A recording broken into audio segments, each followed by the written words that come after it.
There are two different ways to draw the text for your leaflets in Affinity Publisher.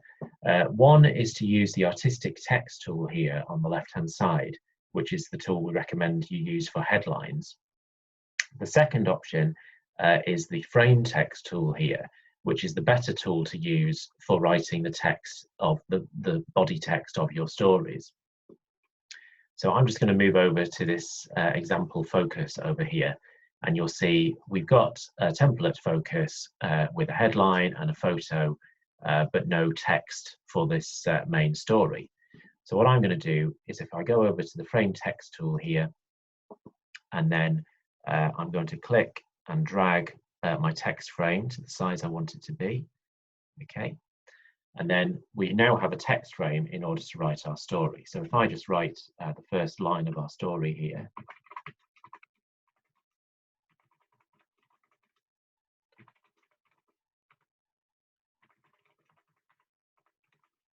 Okay. Now, obviously, normally you would write the full story. What I'm going to do, just to give you an example here, is to fill the rest of the frame with some filler text. So if I click on text at the top, and then go to Insert Filler Text, and you'll see the text frame is now filled up with more text. Okay, so we'll imagine this is the text of our story.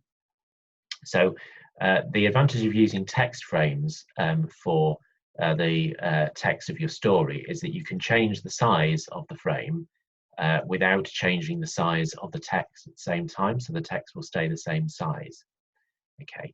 And some other things you can do with the text frame tool is, for example, we might want this story, rather than to be going right across the frame like this, we might want it to appear in two columns.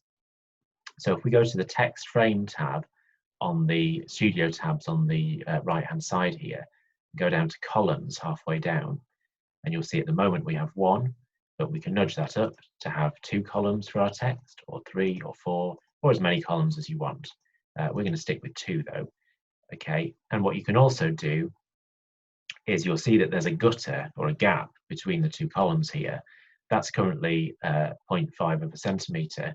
We can make that gutter bigger and smaller, again in the text frame tab here, just by nudging it upwards and downwards, until you've got your story fitting exactly the way you want to.